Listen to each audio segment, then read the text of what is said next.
시민이 선택한 뉴스 시선입니다. 6월 2일 시선 15번째 순서. 키워드는 컨테이너 위장 전입, 단독 문자, 그리고 K값입니다. 헤드라인과 커버 스토리로 시작합니다.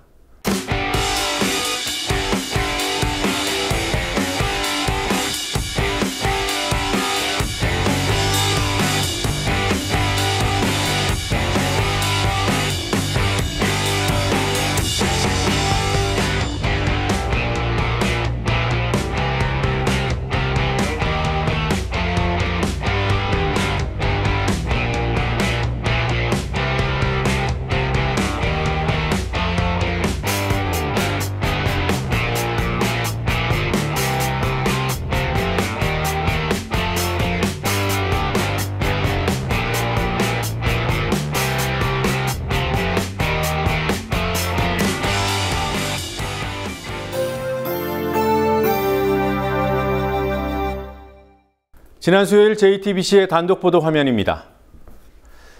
JTBC는 강경화 외교부 장관 후보자의 땅 투기용 기획부동산 매입 의혹을 다뤘습니다.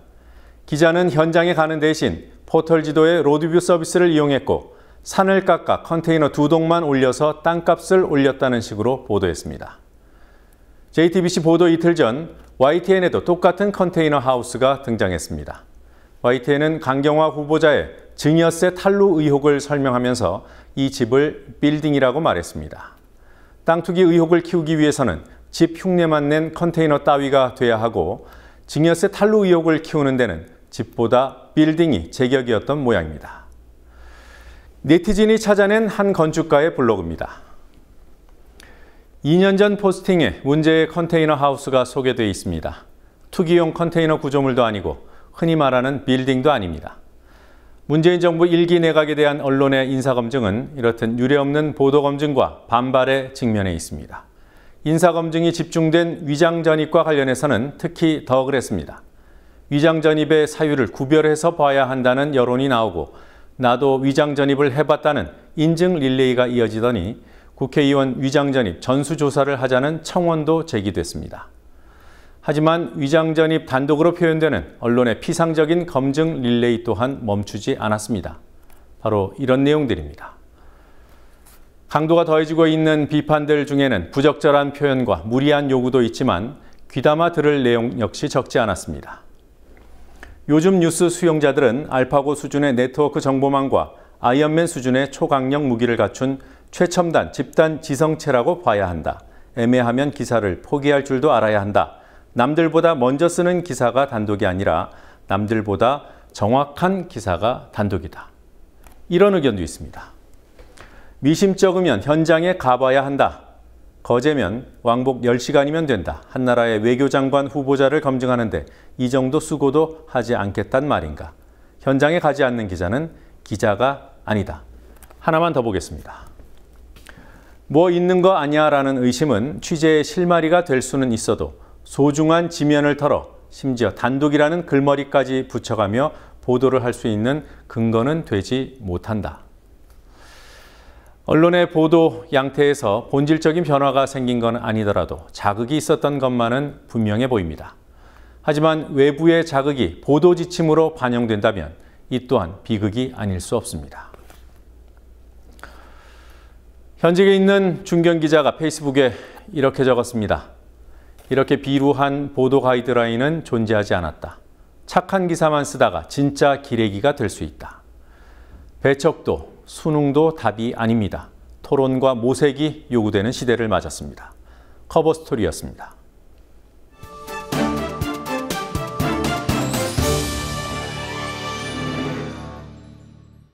문재인 정부 초대 총리가 임명됐습니다. 역대 정부를 통틀어 최단 기간인 대통령 취임 21일 만입니다. 인사청문회가 만만치는 않았습니다. 이 총리가 시인한 과거 위장전입이 문제였습니다. 포털과 일파만파에 선별된 위장전입 뉴스들을 비교했습니다. 논란이 된 문자메시지 관련 뉴스도 차별성이 컸습니다. 도혜민 기자입니다. 문자 폭탄인가 문자 항의인가. 문재인 정부 첫 인사청문회 기간 중 후보자보다 주목받은 건 다름 아닌 문자메시지. 인사청문회를 생중계로 지켜보던 시민들이 일부 청문위원들에게 보낸 문자 메시지를 두고 야당이 폭탄, 테러 등에 비유하며 반발했기 때문입니다. 국민의당은 고소, 고발까지 고려하고 있다고 밝혔습니다. 야당의 반발을 다룬 뉴스들이 포털과 일파만파에 고루 올라왔습니다.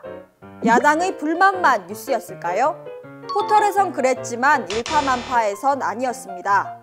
일파만파엔 국민의 연락행위는 당연한 주권자의 권리임을 잊지 말아야 한다는 표창원 의원의 글, 수만 건의 문자를 받았지만 고맙다고 했던 표 의원의 과거 사례, 야당 의원과 시민이 실제로 주고받은 문자 내용, 문자의 위법성을 따져본 이정열 전 판사의 글, 문자 폭탄 대신 문자 행동으로 부르자는 손혜원 의원의 제안 등 포털 뉴스와는 관점 자체가 다른 뉴스들이 선별됐습니다.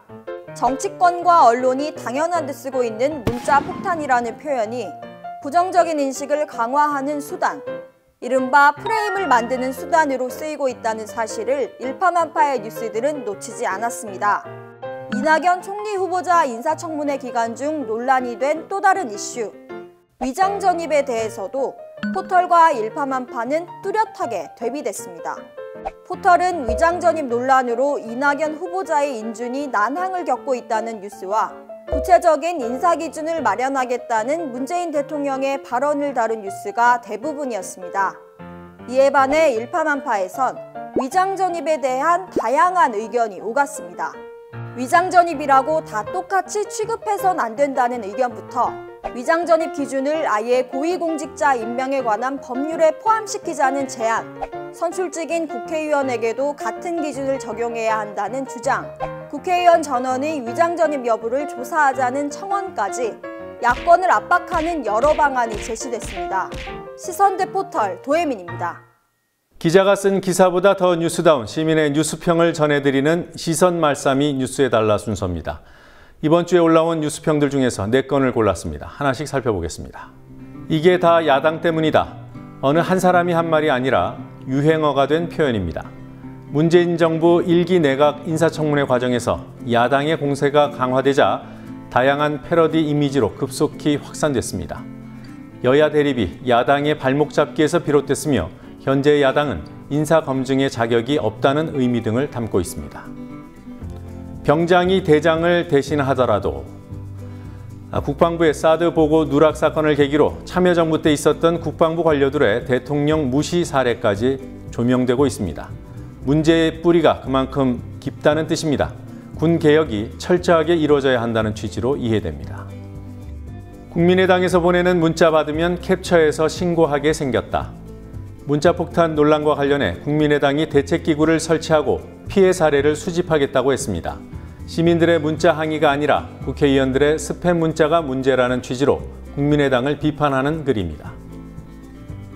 참 자유한국당답다.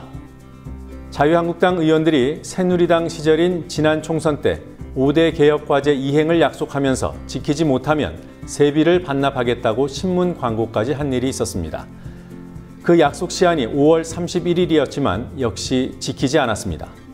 바른정당으로 간 이들도 마찬가지였습니다. 욕은 할 수 없고 최대한 자제한 비판이 이 정도 아닐까 싶습니다. 시선 말씀이었습니다. 시민이 선택한 영상 시선 영상입니다. 이번 주 일파만파에 올라온 영상 뉴스들 가운데 2건을 선정했습니다. 먼저 보실 영상은 면직시켰던 오촌 조카를 비서관으로 복귀시킨 조배숙 국민의당 의원 관련 영상입니다. 지난해 9월 세월호 특조위 연장을 요구하며 세월호 유가족들이 단식을 벌일 때 조 의원은 국민의당 의원들과 함께 유가족들을 찾아갔습니다. 그 자리에서 졸다가 휴대폰을 보다가 다시 졸고 마는 조배숙 의원. 길바닥 저널리스트의 영상입니다.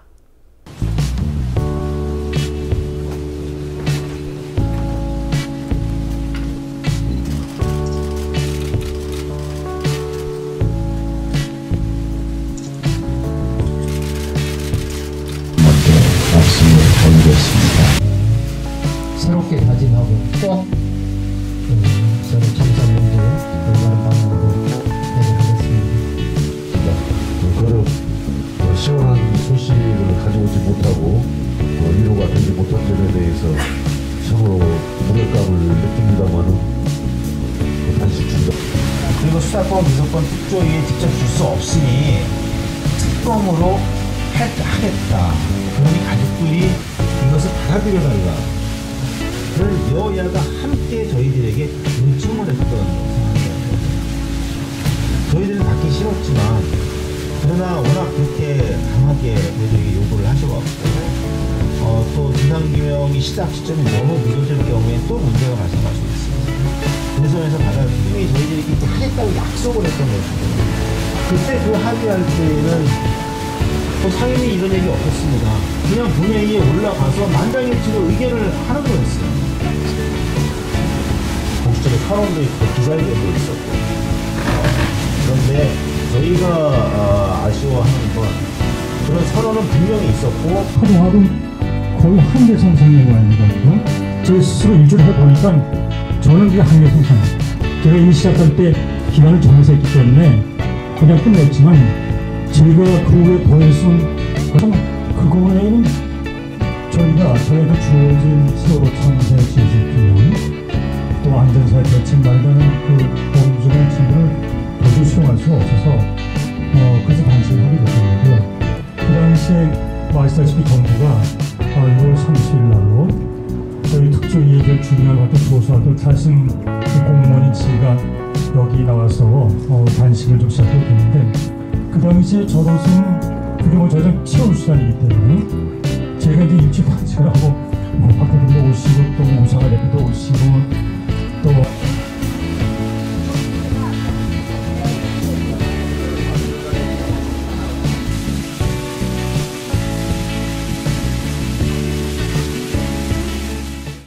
며칠 전 이낙연 국무총리 인준안이 통과되던 날 국회 본회의장에서는 이른바 노룩 촬영이 이루어졌습니다. 신생 새누리당의 유일한 현역 의원인 조원진 의원이 고성과 반말로 인준안 처리에 항의할 때 노회찬 정의당 의원이 휴대폰으로 촬영했습니다. 노 의원은 난동을 기록하고 싶었으나 직접 보기는 싫어서 노룩 촬영을 했다고 말했습니다. 직접 보시겠습니다. 박수 쳐주러 왔어. 박수 쳐주러. 어디 정권 잡자마자 날치기 하고 앉아있나? 부끄럽지도 않아? 할 얘기 있으면 해봐. 부끄럽지도 않아? 안 부끄러워요. 협치한다며? 협치 같은 소리하고 앉아있네. 잘한다. 행패 같은 소리 하고 있네. 누가 그랬어? 한번 해봐. 너것들이 옛날에 했는지 한번 생각해봐. 뭐라 했는지. 누구한테 있을 때 잘하셔야지. 너것들 당신이 계속해. 국민들이 잘 알고 있다.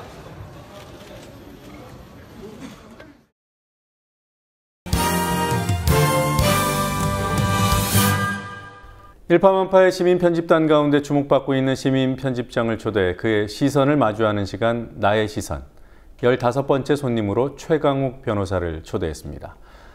평소 검찰개혁에 대한 관심과 소신이 남다른 분이시죠. 그리고 MBC 이사회인 방송문화진흥회 이사이기도 합니다. 검찰개혁과 언론개혁에 대해 얘기 나눠보도록 하겠습니다. 어서 오십시오. 네, 안녕하세요. 안녕하세요. 네. 고맙습니다. 자, 요즘에 스토리 펀딩 진행하고 계시던데 끝났나요? 아직 한 회분이 남은 것 같습니다. 본래 이제 약속한 그 연재분이 있는데. 예. 네. 어떤 취지의 스토리 펀딩입니까? 검찰 개혁에 대해서 평소에 관심을 갖고 있던 또 네. 검찰 내부의 사정을 잘 아는 이제 언론인 또 검사 출신 의원인 우리 금태섭 의원, 네. 그다음에 참여정부에서 이제 사법개혁 추진 실무를 맡았던 김선수 변호사님, 네. 네, 뭐 이렇게 쭉 대담을 진행을 했는데요. 그리고 이제 법원에 있으면서 또 검찰을 지켜봤던 우리 이정열 판사, 네. 예, 그렇게 대담을 진행하고. 아무래도 시대의 화두가 지금 검찰개혁 아니겠습니까? 예. 검찰이 그동안에 보여준 모습이 실망을 넘어서서 이거는 뭐 분노를 자아내는 상황까지 왔기 때문에 이거를 이제 시민들께서 그동안의 우병우라는 존재 또 최순실 박근혜 게이트라는 사건으로만 접하셨는데 이게 이제 구체적으로 어떤 문제점들을 가지고 있고 그다음에 제도적인 개선점은 어느 부분이 핵심이고 그 대안은 무엇이 준비되고 있는지 이 점들을 꼭 말씀드리고 싶었고 또 과거 이제 개혁 작업의 실패를 되돌아보자면 국민적인 성원이 어느 순간에 꺼지기 시작했다라는 것부터 개혁은 좌초되지 않습니까? 네. 그래서 관심을 잃지 말아주시고 계속 성원해 주십사 하는 의미에서 저희들이 좀 작은 힘이라도 보탤 수 있을까 그래서 시작한 겁니다. 네. 노무현 정부 때 어떤 이유로 실패했다고 보십니까? 노무현 정부는 첫 번째는 검찰을 너무 몰랐고 그다음에 검찰을 너무 순진한 조직으로 간주한 잘못이 있습니다. 그러니까 성선설에 기초했다라고 저희가 이제 그 대담 중에서도 비판을 했는데요. 네. 검찰이라는 집단 자체가 기본적으로 양심이 있고 정의를 수호해야 된다는 사명감이 있는 조직일 것이다.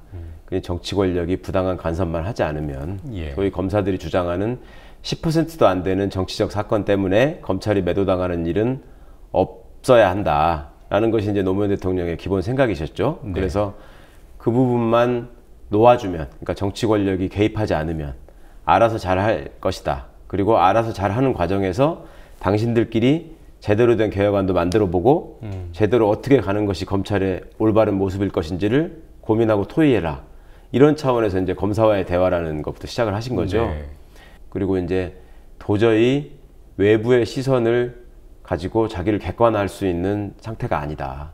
그리고 그것은 외부의 확고한 의지와 확고한 개혁의 그 플랜이 작동되지 않으면 절대로 혼자서는 거듭날 수 없다. 예. 이걸 스스로 지금 확인해주고 있습니다. 그 2003년도 그 검사와의 대화가 있었던 바로 그 해에 네. 문재인 대통령이 민정수석이었죠. 그렇죠. 그리고 그 당시 법무장관이 강금실 장관이었고. 그렇습니다. 그 당시에 그 추진하려고 했던 검찰개혁 방안들과 지금 추진하려는 방안이 비슷합니까? 지금 추진하는 방안이 어떻게 보면 조금 더 업그레이드 됐다고 해야 되나요? 그 다음에 과거 참여정부의 특징은 사법개혁위원회로 처음 출범을 했거든요. 예. 이거는 제목이 사법개혁이기 때문에 대통령 밑에 둘 수가 없는 것입니다. 사법은 대법원, 사법부에 관련된 일이잖아요. 예. 그러니까 대법원 산하에 처음 사법개혁위원회가 만들어지죠. 네. 그렇게 해서 검찰개혁을 그 사법개혁의 일부로 논의를 한 겁니다. 검찰개혁이 주제가 된 것이 아니었고. 네. 사법개혁이 아니라 검찰개혁으로 그렇습니다. 이제 예. 집중될 것이고. 그렇습니다. 예. 공수처 문제는 어떻게 되는 거예요? 고위공직자 비리 수사처잖아요. 네. 그러니까 고위공직자 또 검사들을 포함하는 그다음에 판사도 포함되고 국회의원도 포함되고 대통령 친인척도 포함되고 이런 사람들이 소위 권력을 이용해 가지고 빠져나가던 법망을 피해 나가던 걸 용납하지 않겠다. 그런 부분들에 대해서 확실한 수사 기능을 담보할 수 있는 독립된 수사기관을 하나 만들고 예. 그다음에 무엇보다 더 중요한 것은 검찰이 두려워하는 조직을 만들겠다. 검찰이 잘못했을 때 명확하게 처벌할 수 있는 조직을 만들겠다. 예. 지금은 그게 불가능하지 않습니까? 그런 부분이 제일 큰 것이죠. 검경 수사권 조정 문제는 네. 뭐 오래된 과제잖아요. 그렇습니다. 이 문제는 어떻게 풀릴 것 같습니까? 그게 이제 매번 시도가 되다가 그 경찰이 물러나는 식으로 항상 끝났죠. 네. 네. 이번에는 그럴 수가 없는 것이 과거에는 어떤 논리가 있었냐면 첫 번째 정권이 검찰에 빚을 지고 있었습니다. 그러니까 이명박 정부 같은 경우는 예를 들면 BBK 사건으로 예. 검찰 덕을 본 거잖아요. 그러니까 이제 그때 당시에 총리가 무슨 주재를 하는 검경 간의 어떤 협의 뭐 이런 것들이 있었는데 결국은 야 검찰 말대로 해 이렇게 된 거였거든요. 네. 그런데 이번에는 국민들께서 검찰의 수사라고 하는 것이 얼마나 편향되어 있었고 그것이 그 권력의 의도에 따라서 얼마나 말하자면 농단을 할 수 있는 것인지 이런 것들을 직접 다 보고 겪으셨단 말입니다. 예. 경찰에 대한 그런 신뢰도 크지 않잖아요. 물론이죠. 그게 뭐 장애가 되지는 않을까요? 물론 장애가 됩니다. 당연히 장애가 되는데요. 이거는 어떤 측면에서 좀 봐주셨으면 좋겠냐면 당장의 문제를 일으키고 있는 지금 검찰 문제가 어디서 비롯된 것인지 우리가 생각해서 그것부터 먼저 해결을 하는 게 중요하지 않겠습니까? 미국이나 일본이나 영국의 검사들은 아주 인격적으로 성숙된 사람들을 뽑아놓고 있기 때문에 검찰이 문제가 되지 않는 것이냐? 이게 아니죠. 따져보면 검찰이 가지고 있는 막강한 권한 네. 이것이 결국 적폐의 온상이 되고 적폐를 가리는 이유가 되고 또 스스로 거듭나지 못하는 이유가 됩니다. 네. 그러니까 어떻게든 이거는 나눠야 된다. 네. MBC 박문진 이사하시잖아요. 네. MBC는 어떻게 제도적으로 MBC 사장은 박문진 이사회에서 뽑도록 되어 있습니다. 방송법에서 또 임기를 보장하고 있고요. 그렇습니다. 이제 방송문화진흥회법이 이제 MBC를 지배하는 어떤 지배 구조를 정하는 법인데 네. 이제 주주총회에서 3년의 임기를 보장해주고 있고 그런데 박문진 이사 제가 지금 10기 이사 9기에 의해서 10기 이사까지 맡고 있는데 내년 8월까지입니다 임기가. 그러니까 MBC의 지금 주요 간부들이 소위 스스로도 뭔가 내가 잘못한 게 있다고 생각할 수밖에 없는 사람들이 돌아다니면서 나 내년 8월까지는 끄떡없다라고 하고 다닌다는 얘기가 들리고 있어요. 그러니까 이 사람들은 현행 제도 하에서 가지고 있는 절차적 한계 이런 것들을 최대한 이용하고자 하는 것이죠. 방송장악 방지법이라는 게 발의가 돼 있단 말이에요. 네. 지금은 법이나 규정에 아무런 근거가 없이 네. 일종의 관행처럼 박문진 이사회는 총 9명의 이사를 네. 여당 측 추천 6명, 야당 측 추천 3명으로 구성을 하고 있었단 말입니다. 근데 이제 새롭게 제출된 법안에서는 그거를 KBS, MBC, EBS 공이 11명으로 하자는 거잖아요. 6대5로. 예, 6대5로 해서 특히 사장을 뽑을 때는 3분의 2의 특별다수제. 네, 특별다수제를 정하고 있는데 뭐 쉽게 생각해서 지금 민주당과 여당과 자유한국당 야당이 합의할 수 있는 사람이 새로운 사장이 되는 거 아닙니까? 당장의 어떤 확고한 개혁 마인드를 가진 분이 예. 양측의 지지를 얻어서 무난히 사장에 당선되는 일은 좀 어려울지 모르겠습니다. 그렇지만 장기적으로 보자면 예. 우리 방송, 특히 공영방송의 지배구조가 꼭 나아가야 될 부분이라는 건 맞는 것 같고요. 네. 그러면 자유한국당 입장에서는 내년 8월에 법안 개정에 동의해 줄 수도 있지 않겠어요? 내년 8월에 가서 네. 뭐 그 그런 임박해서. 전략을 세울 수도 있겠네요. 워낙 꼼수에 능한 분들이니까. 네. 뭐 그런 부분들도 대비를 하셔야 될 것 같습니다만은 일단은 각 회사별로 벌어지고 있던 명명백백한 부당 노동 행위들, 네. 그러니까 뭐 이상한 자리로 사람을 보내버린다거나 하는 것들을 포함해서 정말 나쁜 짓들을 많이 했잖아요. 예. 이제 그런 부분들이 법적으로 올바른 판단을 받아야 될 것이고요.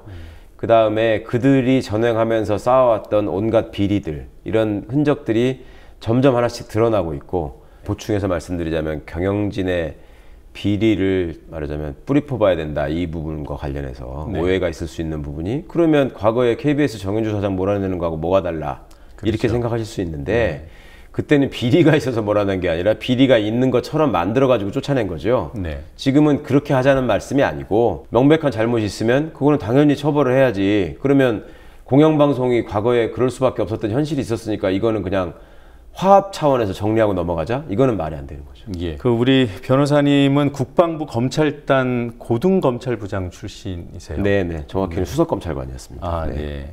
그래서 드리는 질문인데요. 군형법 92조의 6. 아, 네.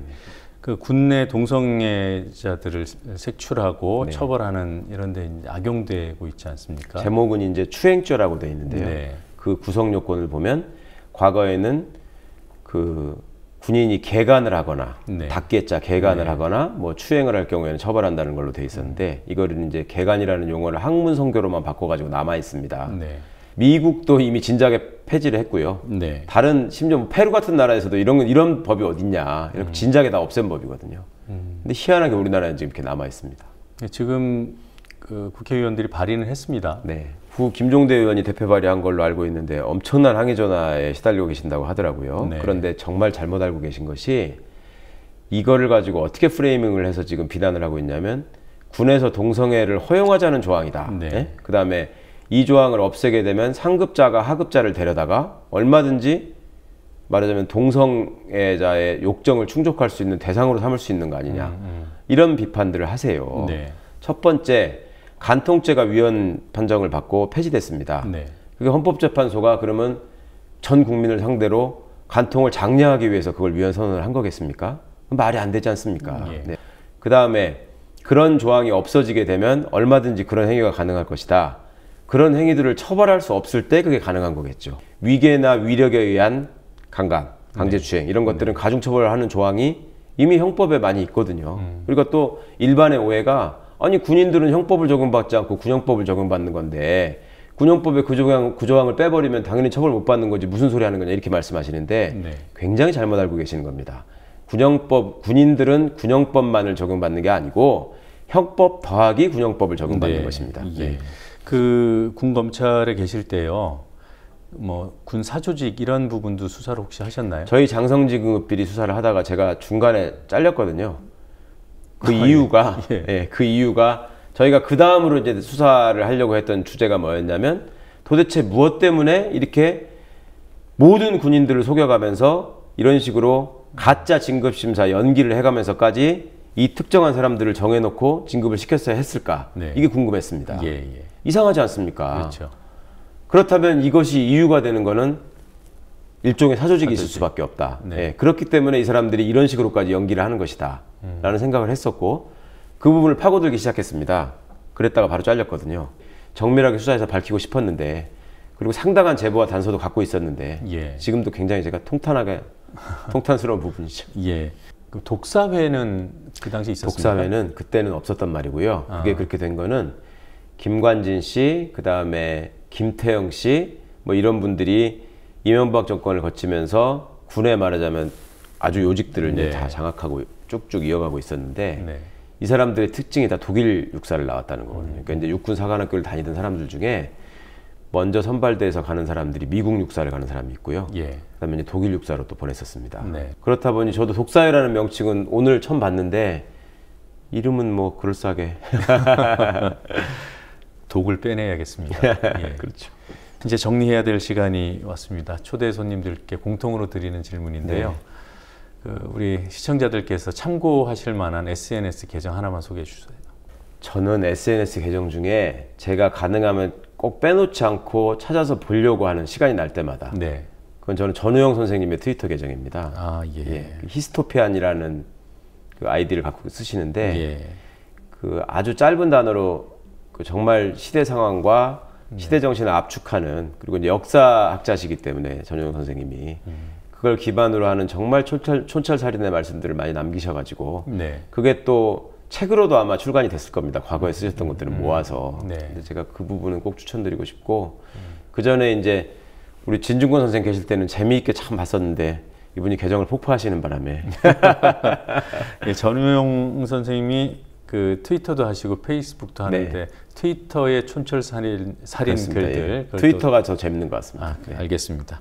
네, 오늘 바쁜 중에 네. 출연해 주셔서 고맙고요. 네. 앞으로도 그 페이스북 활동도 더 왕성하게 해주세요. 예, 감사합니다. 네, 고맙습니다. 네.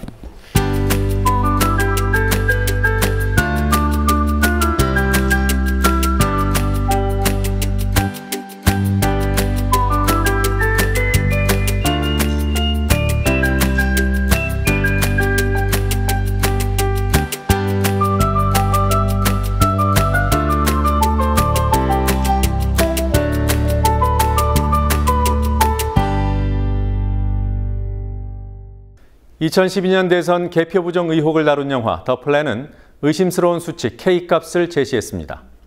1.5. 박근혜, 문재인 두 후보를 비교했을 때 박근혜 후보의 미분류 득표율이 정상 분류 득표율보다 크게 높았음을 뜻합니다.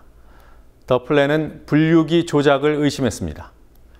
뉴스타파가 이번 대선에 더 플랜 방식을 대입해 홍준표, 문재인 후보 간 K값을 구했습니다. 1.6. 미분류표에서의 득표율이 홍준표 후보는 높아졌고 문재인 후보는 낮아졌습니다. 그 상대 비율이 2012년과 비슷했습니다. 뉴스타파는 분류기 조작보다 노인층의 부정확한 기표 가능성에 무게를 뒀습니다. 뉴스타파의 판단이 맞다고 해도 더 플랜의 노력과 기여를 협소하게 평가할 일은 아닙니다. 역시 음모론이었다는 평가는 더욱 위험합니다. 더 플랜은 음모론이 아닌 합리적 의심에서 출발했고 나름의 분석을 거쳐 가설을 제시했습니다. 현재 사용되는 분류기의 기계적 오류, 보안 취약성 등은 조작 여부와 무관하게 중요한 사실입니다. 이번 대선까지 분석한 뒤에 개봉했으면 좋았겠다라는 아쉬움은 이번 대선의 절박함을 간과합니다. 그 절박함들이 시민들의 대대적인 개표 감시 활동으로 이어졌습니다. 뉴스타파와 같은 보도가 4년 동안 전무했다는 사실도 빼놓을 수 없습니다. 더 플랜이 없었으면 뉴스타파의 보도도 나오기 힘들었을 겁니다. 시선 이번 주 순서는 여기까지입니다. 시청해주신 여러분 고맙습니다.